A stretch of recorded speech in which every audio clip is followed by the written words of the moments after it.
most of us during the 20s were kind of obsessed about building bigger biceps and creating wealth, most of all. And that we're kind of obsessed with that because we believe that's the way to feel happy. And as we move along the stages of psychological development, and that really, you know, felt like my own story, my own journey. You begin to reflect on your own thinking and your own values and your own choices and behaviors, and perhaps start questioning why you do what you do and if it truly makes you happy. Borg, welcome back to the show, my friend. Thank you. It's an honor to be here again. Yeah. So, in this podcast, I want to talk to you more about mindset. And I think to get into that, I think it would be useful for people to hear why you have shifted in terms of your own personal interests more away from kind of the details of the nitty gritty and the endless discussions and debates over all the details of how to train to grow muscle, to get stronger, and how to eat to build muscle and to lose fat. And I think over the last several years you've shifted. I've seen you shift more and more towards an interest in psychology and mindset. Can you describe to people why you've been making that shift?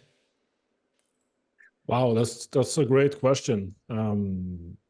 But yeah, I was actually reflecting on just that question, like this last couple of hours as I was watching an interview with a guy explaining Robert Keegan's stages of psychological development.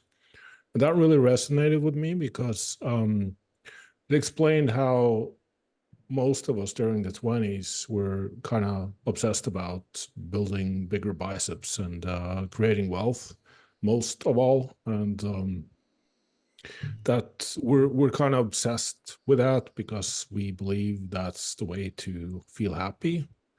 And as we move along the stages of psychological development, and that really, you know, felt like my own story, my own journey.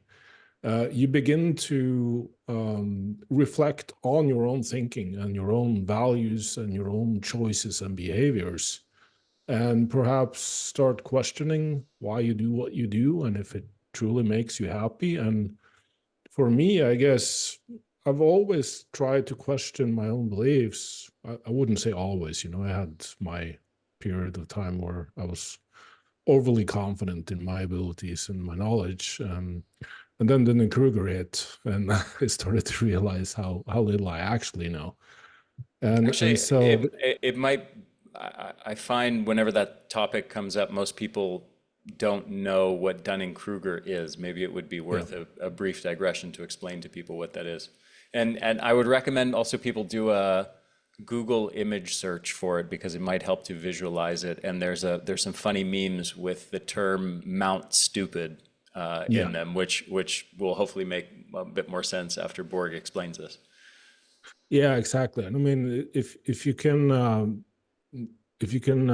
illustrate a curve of your own knowledge, it will go like this, slowly upwards. And your confidence in your own knowledge will be like a peak, which drops precipitously on the other side, and then slowly starts building up again, which basically means that at a certain level of knowledge, like quite early in your career, you believe you've learned it all, you know it all. And that's what's defined as the peak of Mount Stupid, Yeah. because you basically don't know what you don't know Mhm. yet. And as you begin to learn more and discover how little you actually know, you start to feel stupid. So that's like the valley of despair. And I've been through that, and I guess I go through that all the time, where I feel like, geez, there's so much I still don't know yet. and I keep questioning my own beliefs about things. And I kind of like the motto, strong beliefs held loosely. Mhm. And I kind of try to live according to that. And so once I started to question my own understanding and beliefs, because I can still overthink, I can still ruminate, I can still be struck by these OCD going down rabbit holes on different physiological mechanisms and mechanistic speculations and what have you. But I also try to catch myself doing that so that I can zoom out and see the bigger picture and try to kind of piece things together. And I guess that's the very core of my philosophy, to try to see the bigger picture and where the pieces fit, and then also to create a philosophy based off of what works in certain contexts and what doesn't, so that we stop this kind of dichotomous thinking where there's only one truth, and regardless of who you are and where you live and what stage of life you're in. So yeah, I guess I was kind of just going through those phases and stages of psychological development, and started to question my own beliefs and my own understandings and my own goals, and perhaps even more focusing on the journey in and of itself instead of having goals at all. And that kind of provided some peace of mind. And the more I worked with clients one-on-one these last 5 to 10 years, I worked more one-on-one through, conversations and discussions where, email is kind of a limiting medium. It has its benefits because you can sit down and concentrate and really explain what you mean, and the other person can do the same thing. But as you also speak to people, there's a certain human connection there that's easily lost in translation when just write emails and communicate through that medium. So it also showed me, because I think we all go through certain stages of our life thinking that everyone thinks the same thing we do, that we are all kind of share the same perspective on the world. And the more you talk to people, the more you see how, sure, there are many similarities, but there are also many differences in perspective that is probably the root of misunderstandings and communication, and why people basically don't get along or don't accept that we all have different perspectives. So what I kept seeing in not just the fitness industry, but I guess, I've been having a foot in different industries along the way, as I've also, built businesses and consulted with others building businesses in different industries. I've seen, it's basically the same thing. It's like human behavior.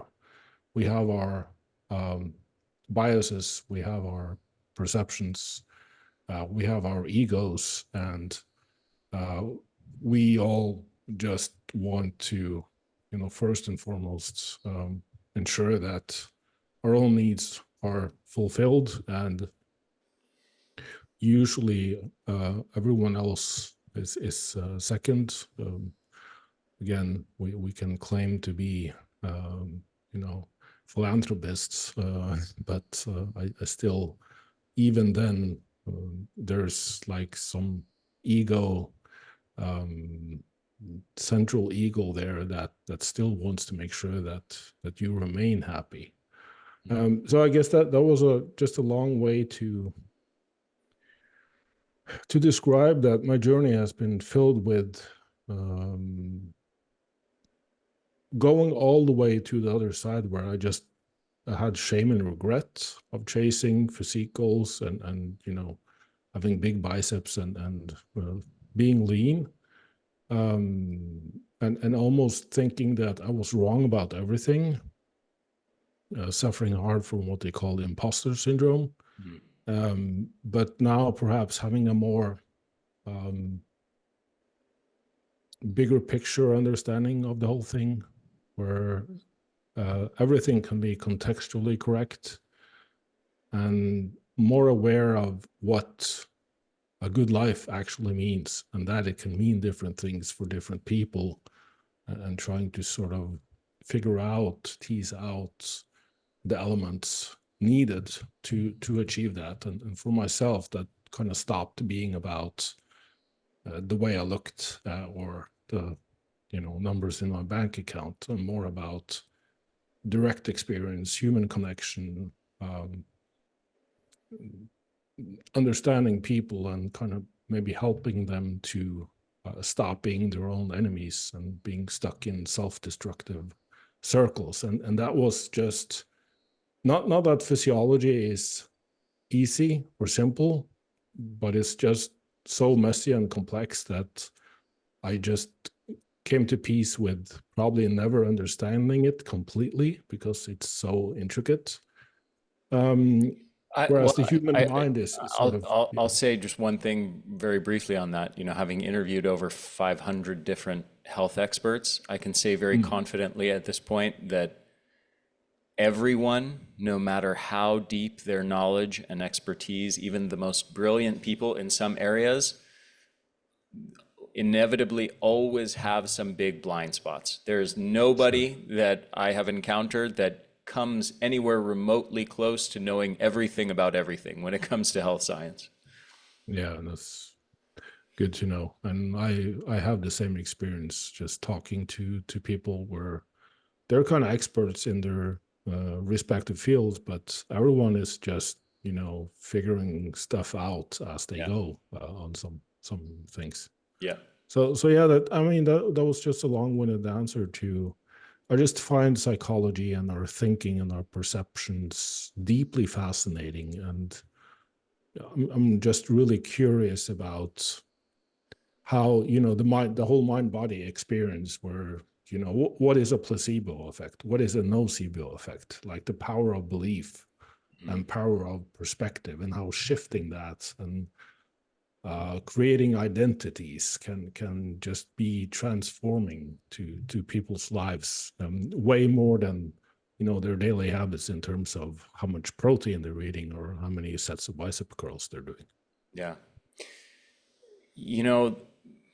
I think your journey and mine are not dissimilar in many ways, and I think they're shared by probably a huge number of people, in terms of this, our culture's pursuit of, physique, aesthetics, and, so many young men grow up, and certainly women too, with sort of different aesthetic and beauty standards. There's an obvious parallel there as well. But in the male circles, it's this focus on being huge and being ripped, and of course there's the element which you also spoke to of pursuit of money and wealth. And it's interesting, to look at these things from an evolutionary perspective, because there was a time for most of human history where we just had to compare ourselves to our tribe. And that social comparison game was very simple and straightforward. But now it's become really, truly a no-win game. I mean, no matter how you get to the extremes of wealth, you can have tens of billions of dollars, but there's always a bunch of people that have more money than you and have more private jets than you and more mansions all over the world than you and all that sort of stuff. And you can, even with that level of extreme wealth, you can still have a sense of inadequacy and deep inferiority. You never arrive to a place where you're like, okay, yes, now that I've finally got all this money, now I truly feel happy and successful. Because if you play that social comparison game, you just never arrive there. The same is true with physique, certainly. Oh, yeah. And no matter, and there's a genetic component to it as well, which we can't even do anything about. There's other people who inevitably have prettier genetics than us, where their muscle insertions, cause their muscles to pop, or their waist is like this, or their, abs are separated in this way, or genetically they're leaner and more ripped naturally, or they have broader shoulders, or whatever it is. Yeah. There's always somebody who's bigger or stronger and more ripped than you are, no matter how hard you try. And I tried for many years. I mean, I still train hard, but Yeah, I'm me not too. Yeah. I'm not deeply in that world of desperately needing to be the most muscular and most ripped guy around. And that game is further complicated, not only by genetics, not only by, how extreme your training, but also by chemical enhancement through steroids. And it was a very sad realization for me in my mid 20s, where I had fantasies of looking like a pro bodybuilder, to Mm. realize like, oh yeah, you can only really achieve that by starting to inject a whole bunch of steroids. And as Yeah. tempting as that was at a certain point in my life, in my early and mid 20s, I thankfully never did it. But yeah, I mean, you can always, no matter how far you go down those paths, you can always feel inferior, and you can always be depressed that so many other people Mm. are ahead of where you are. Oh yeah, for sure. And I mean, there are many benefits with social media. Let's not, you know, um, throw the proverbial baby out with the bathwater. It's good for entertainment. We have access to information that we never did before, and information will spread way faster than before. But there are also many downsides to it. Just like you said, we used to, for millennia and even tens and thousands of years, live in smaller tribes where we only had like the closest 50 to maybe 100 people to compare ourselves with, or relate to. And now it's like we're bombarded with images and impulses from the entire world at our fingertips, just Yeah. by scrolling on the phone. and, We and have to so compare ourselves to billions of people now, yeah. and the most genetically gifted people, the most chemically enhanced people, and not to mention Photoshop. And For people sure. And people who might AI. take 20 photos and then post, oh, only the best one, and then maybe use filters and Photoshop this little part of it in a subtle way. And so Oh yeah. then we're playing this social comparison game in a way that we're not even comparing ourselves against real images of real people at that point. And let's not forget that people lie. Yeah. So I mean, even when it comes to success and wealth and marketing and sales, there are people claiming to have achieved this or that, and 5, 6, 7, 8, 9 figures, whatever, and it's all the way from completely made up to just basically, well, I managed to do this in like a snapshot of time, and now I claim to have achieved that as a lifetime accomplishment. Yeah. And extrapolate. And I feel that pressure myself sometimes to um, exaggerate things, because social proof, how do you get traction these days?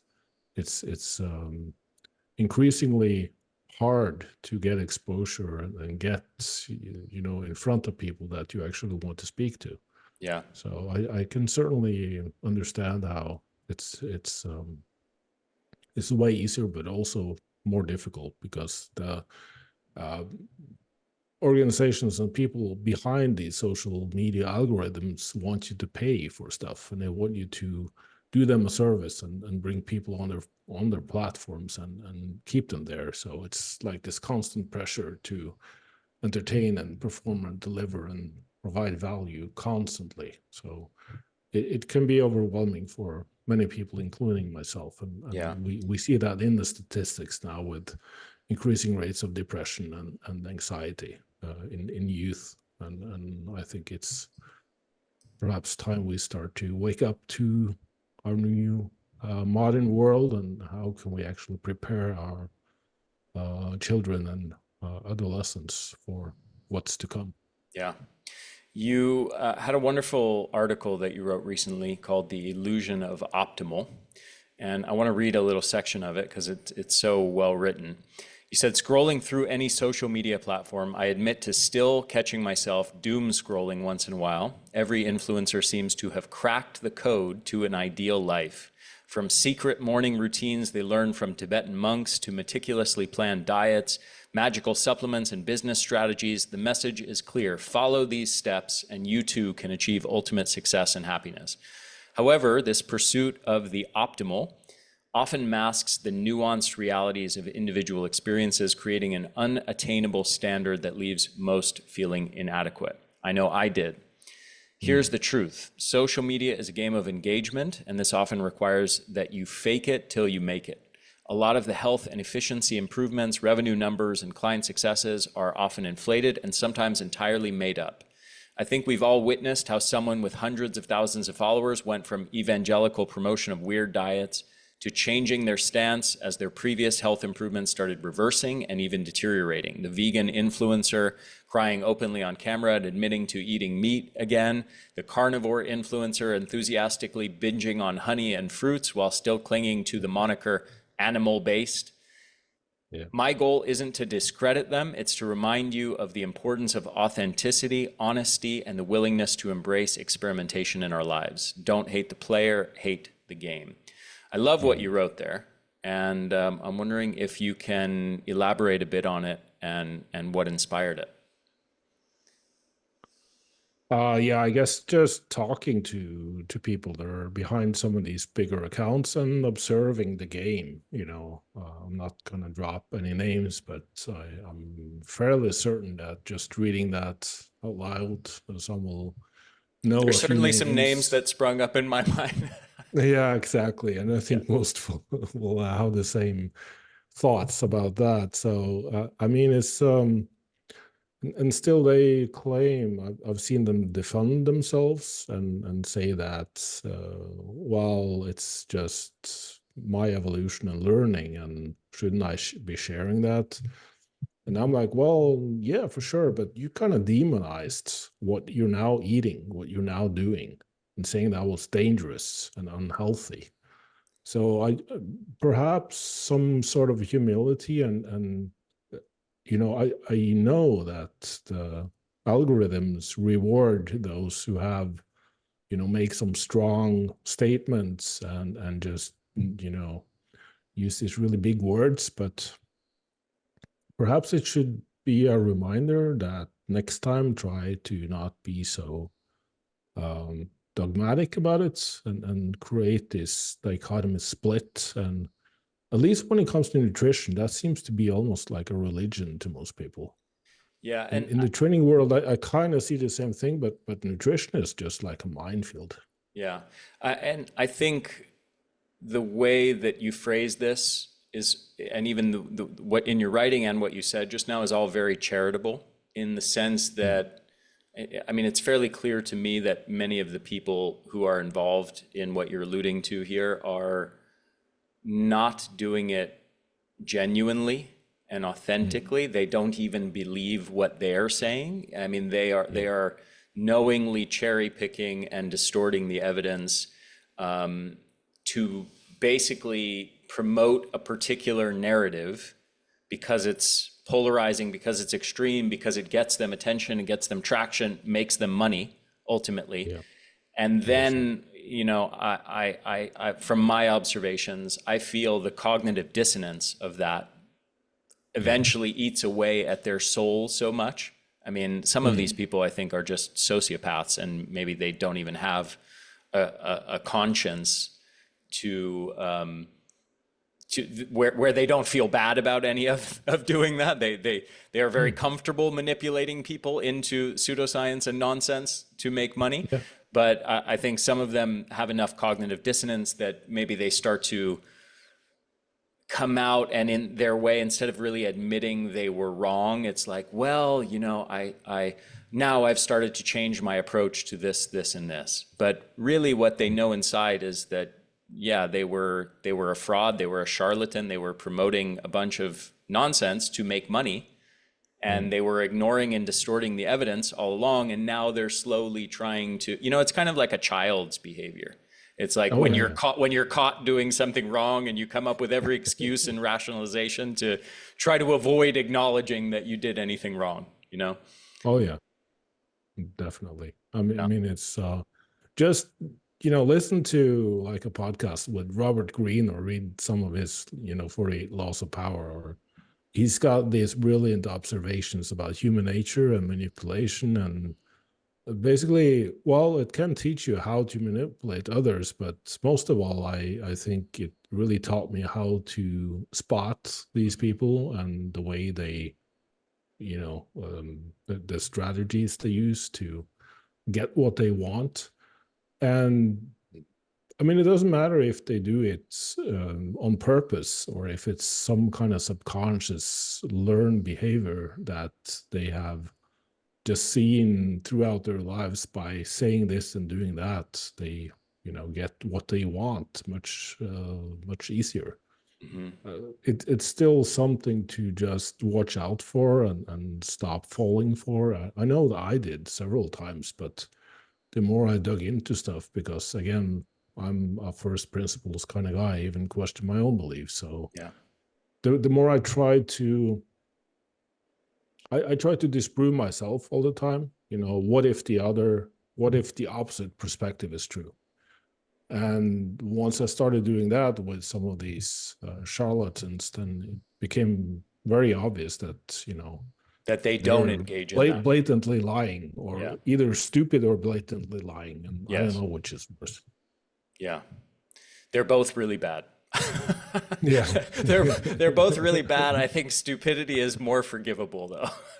yeah, sure, but I mean, the Mount Stupid thing again. Yeah. So you should keep learning and evolving, and eventually, catch up to your own bullshit, I think. But Yes. some don't seem to be doing that. So Agreed. Yeah.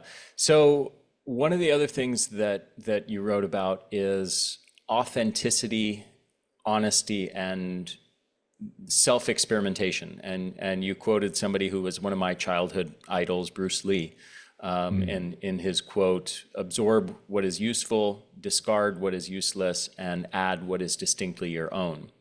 So kind of describe to people how you conceptualize that realm of honesty, authenticity, self-experimentation. Yeah, I guess that's probably the hardest thing you can do. Stay authentic.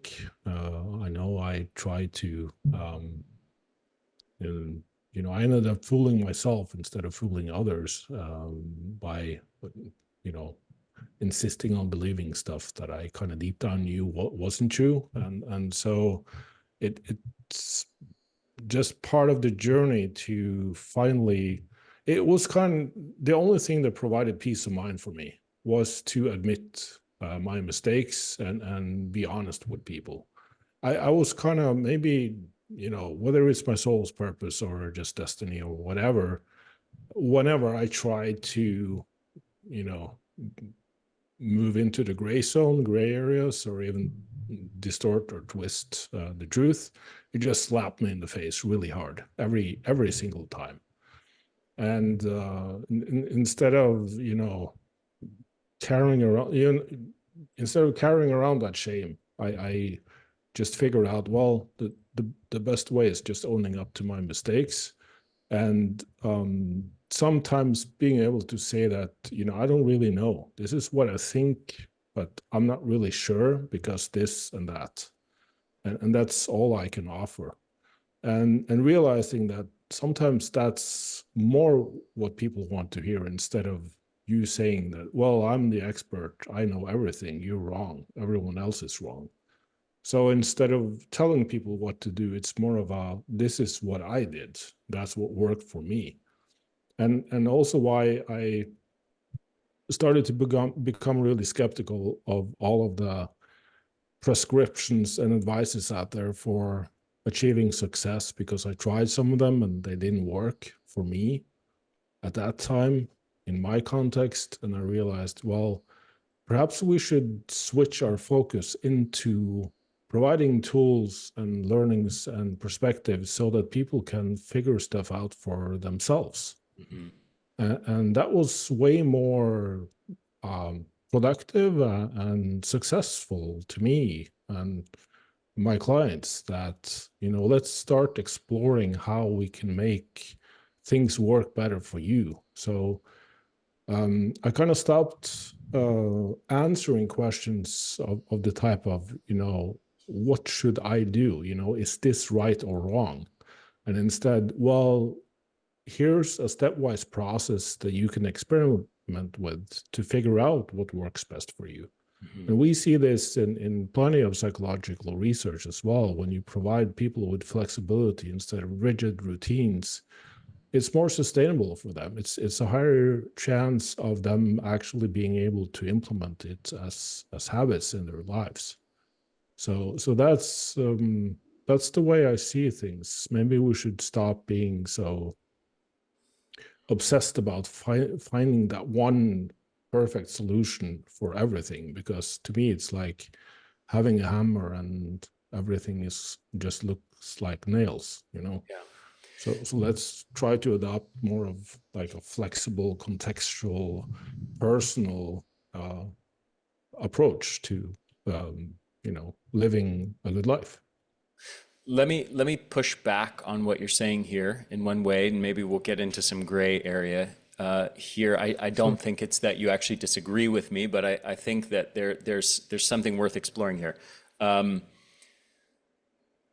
think, you correct me if I'm wrong, but I would bet, based on the way you're talking, the demographic that you work with is generally people who have already had maybe years of experience in fitness and training and, trying to grow bigger muscles, lose fat, optimize their body composition.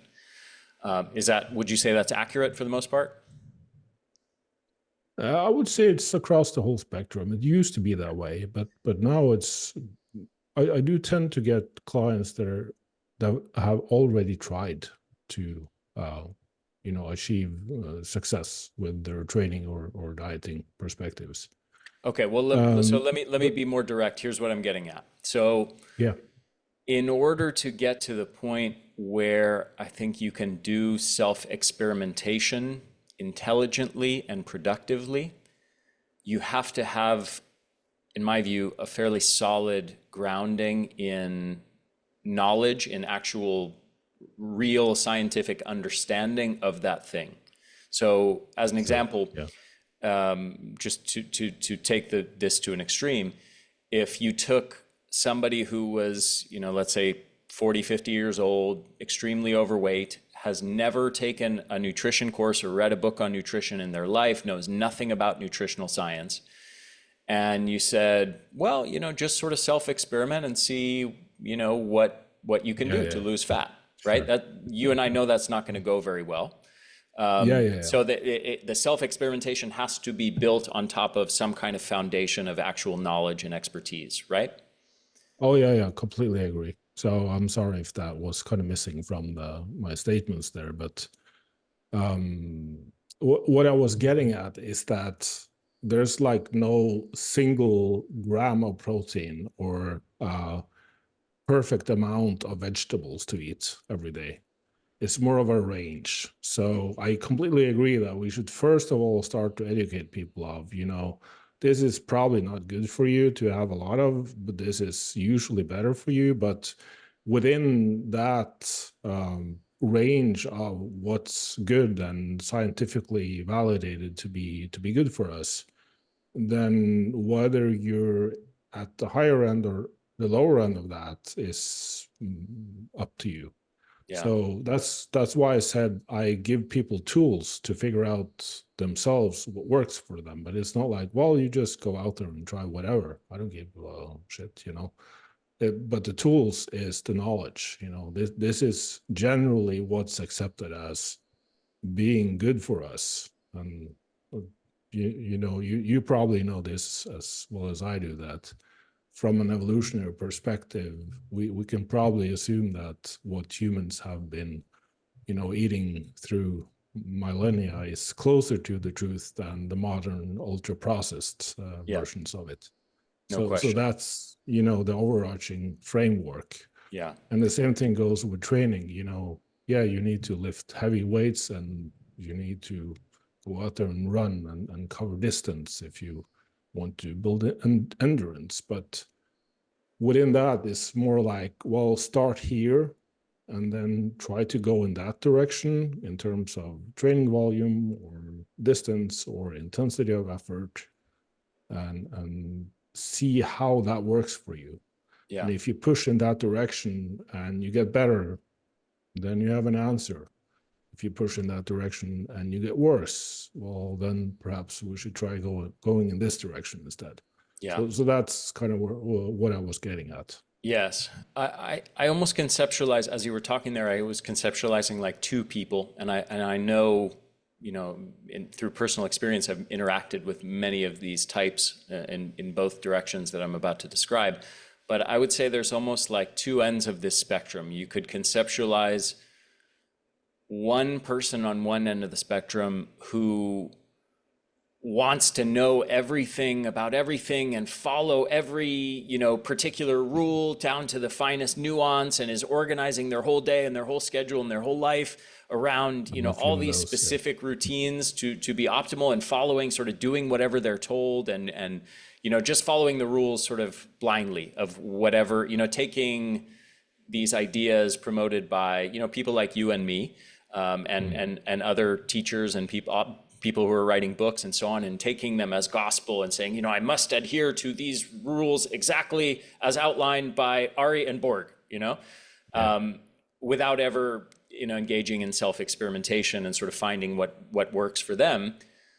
On the other hand, I've also had the experience, I would say more commonly, the experience of people who have very little knowledge Yes. and think that they know enough to guide their own path. And they think I they've got agree. it all figured out. And I've witnessed people just be stuck for years and years and years, insisting that they know best and they have the right way, and nobody else can guide them because they're the only ones who know the right path to fix whatever's going on for them. And, you Those know, are I the just, non-stupid people. right, Yeah. right. Yeah. Yeah, exactly. And I just witnessed, you know, like, oh my gosh, you know, a little bit of humility and willingness to learn and change your Mm. approach based on expert guidance would be so enormously helpful for you, you know? Yeah. Yeah. Yeah, I mean, it's like, again, back to Keegan's model of psychological development, where, you know, you have the child, and, you know, a lot of spiritual leaders and, you know, we kind of admire children because they have so much fun and joy and happiness through direct experience. And but that's because they still haven't grown up yet. You know, they're not adults yet. And so we go through these psychological development stages where we begin to learn and understand more and begin to have thoughts about our thinking and perceptions. And through the stages where you go through, where you add knowledge and understand things, it's easy to get stuck, or just the person you described there, believing they know everything and there's nothing more to learn and they have the full understanding. And that type of client requires a different approach. So I have created like an entire coaching certification that I will begin teaching now this autumn. And we try to identify what type of client we have and what type of approach that client needs. Some needs a more authoritative approach where you tell them what to do and guide them so that they begin to evolve and learn and understand in order for them to develop their own philosophy. But you also have those that are called, let's call it self-authoring mind, where they're capable of questioning their own beliefs and perhaps, like the first person you described, being maybe too stuck in too much information and overwhelm, Mhm. and they need to narrow down things. You know, they need to learn how to stop ruminating and overthinking so much. So yeah, it's definitely both an art and a science here, and the art of coaching is to try to figure out what type of client or person you have in front of you, and then uh, design a strategy to improve that person's life, to make them feel better about what they're doing. And so, yeah, I completely agree with everything you said. It needs to be tailored to the individual. Hmm. You wrote another article titled "Forget Biohacking, Embrace Simplicity."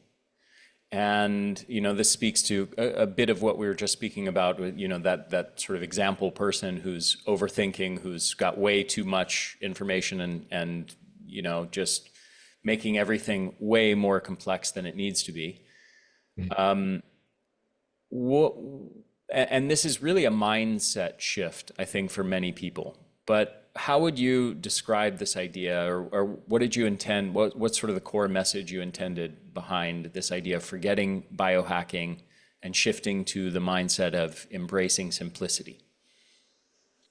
Yeah, so I mean, I was very often when I write, I'm writing to myself, Mhm. you know, like a younger version of myself, what I would have liked to be told 2 to 10 years ago, depending on.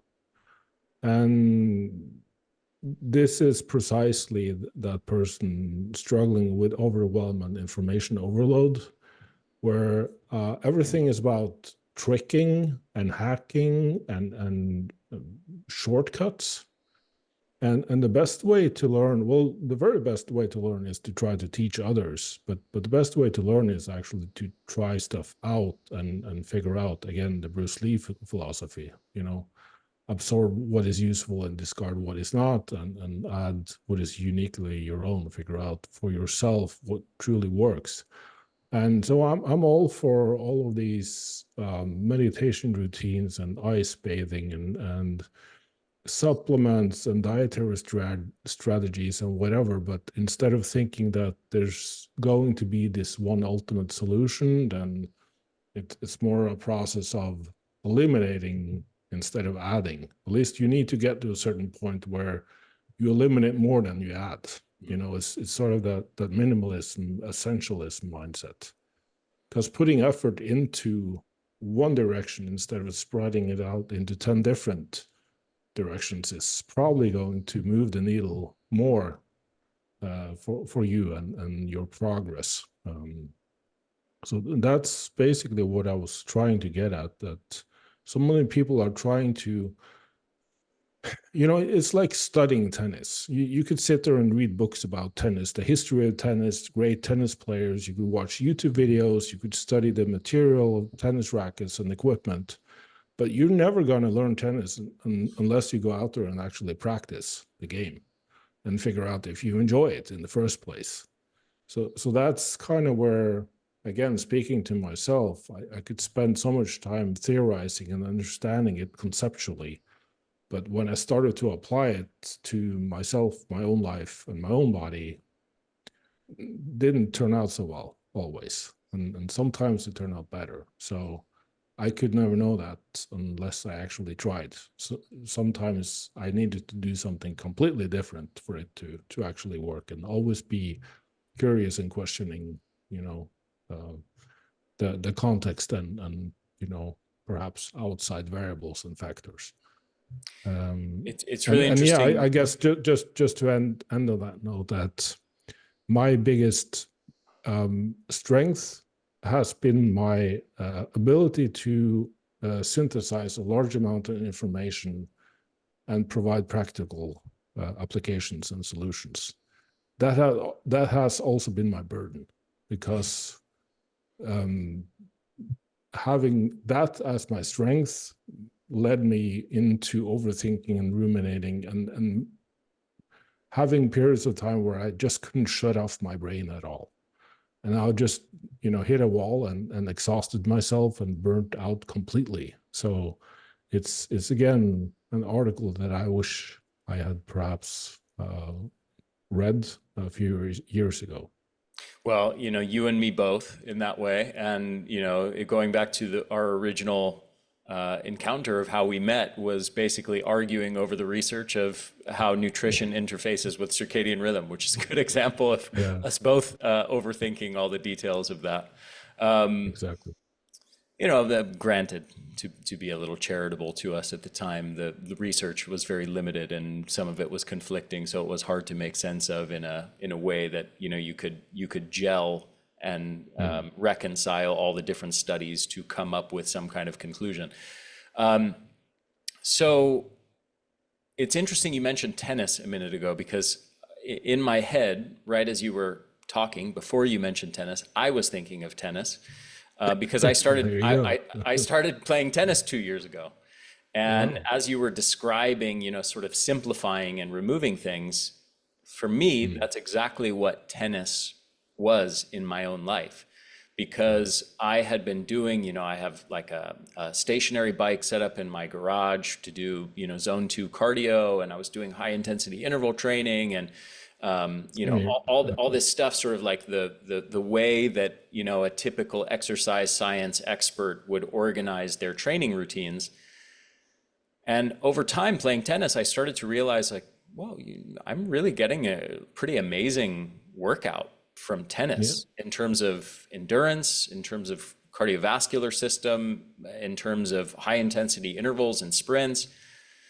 And not only that, but it's way more fun. I'm smiling way more. I'm playing a game. I'm competing. There's a fear component when I play against, for example, like my tennis coaches, and they're much better than at tennis than me. Now I have all this other mental side of the game that I'm training, and there's a whole agility element that I'm training so much more, as far as different changes of direction and speed and agility and rotational movements, things that I wouldn't get, training on a stationary bike.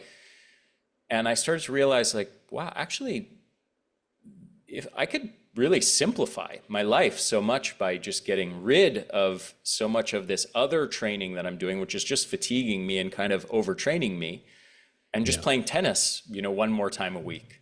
And I'll still get, even if I don't have the precise number of minutes in zone 2 or whatever, you and I know from really understanding exercise science at a deep level that I'm going to get 90+% of the benefits overall of those adaptations anyway by playing tennis frequently at a high level. Right. And And 100% of the yeah, enjoyment. yeah, and Yeah. for me, that was a great example of simplifying and making my life simpler and less complex and more fun all at the same time. Perfect example. Yeah, I love that story. That's exactly what I was getting at. Yeah. Um, Borg, I have to run right now to my next call, but I know we have so much more to talk about. And Mm, there's a whole bunch more on my list of things I want to talk about. So I want to do a part 3 with you. all And right. Appreciate it. I'll reach out to you to schedule that. Maybe we can record in the next few days or next week. And I would love to continue this conversation. I know you have much more wisdom to share. Thank you. I appreciate it. It Yeah. was a fantastic conversation again. So Yeah, really likewise, enjoyed it. 100%. So to wrap up, let people know where they can find you, what services and programs and products you offer, and where you want to direct them. Yeah, I'm mostly active on Instagram these days. Less active now since I'm finishing up the MyoReps ebook finally, and so that's going to be published soon. But my website, borgefagerli.com, is probably the best way to reach me and read about my services. I offer one-on-one coaching and online courses eventually. So yeah. Great. And just spell your website for people. We'll have the link below for people watching on YouTube and or on the website. But if you're listening to this on Spotify or iTunes or something like that, just spell out the website for people. Yeah, it's BORGEFAGERLI.com. Borg, awesome. Such a pleasure. And I look forward to the next conversation and keeping this flowing. Yeah, me too, man. Take care. All right. Talk to you soon, my friend.